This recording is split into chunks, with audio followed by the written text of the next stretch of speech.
Assalamualaikum warahmatullahi wabarakatuh. Halo, perkenalkan nama saya Hana Ramawati.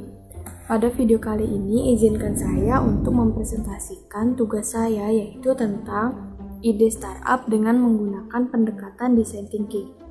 Sebelumnya saya akan menjelaskan sedikit mengenai apa itu startup dan apa itu design thinking.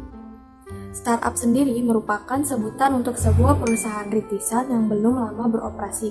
Dengan kata lain, startup merupakan perusahaan yang baru masuk dan masih pada tahap fase pengembangan. Startup itu identik dengan perusahaan-perusahaan yang layanan atau produknya itu berbasis teknologi. Di Indonesia sendiri, perusahaan rintisan atau startup ini berkembang cukup cepat dalam beberapa tahun belakangan ini.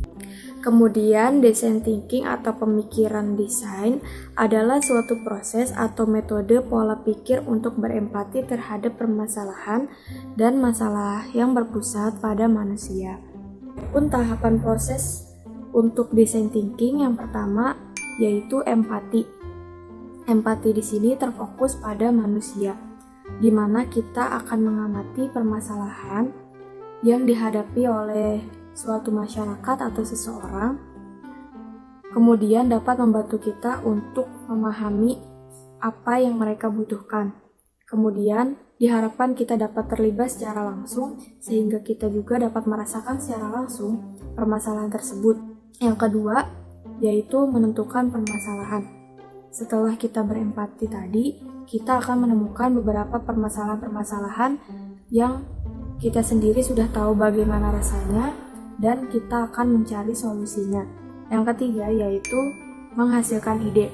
Setelah mendapatkan permasalahan, mengetahui permasalahan, kita akan mencari ide-ide apa saja nih yang dapat dilakukan untuk menyelesaikan permasalahan-permasalahan tadi.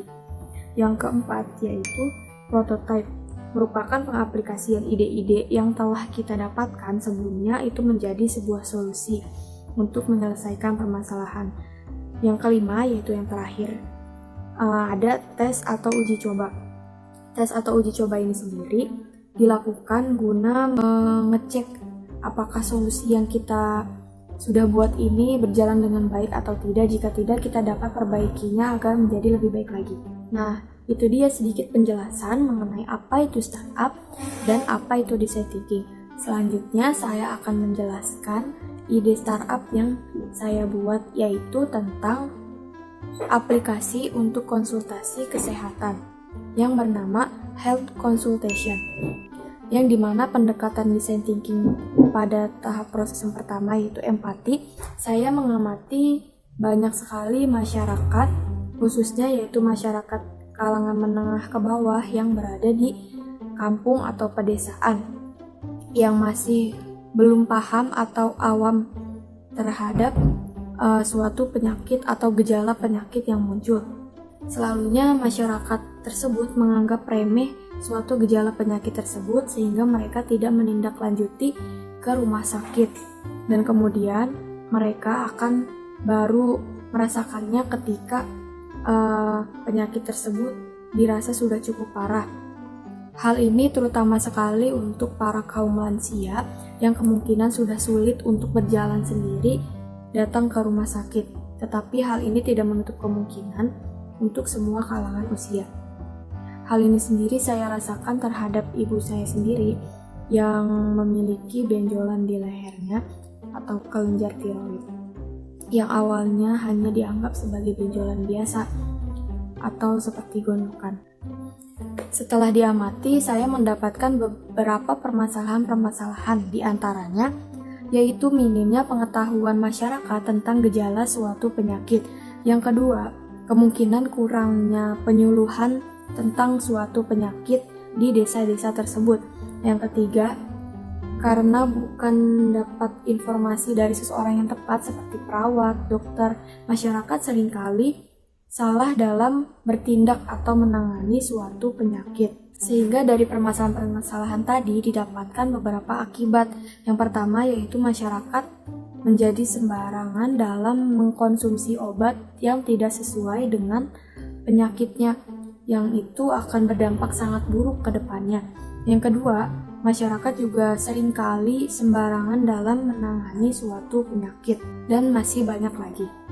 Tahapan proses yang ketiga yaitu menghasilkan ide.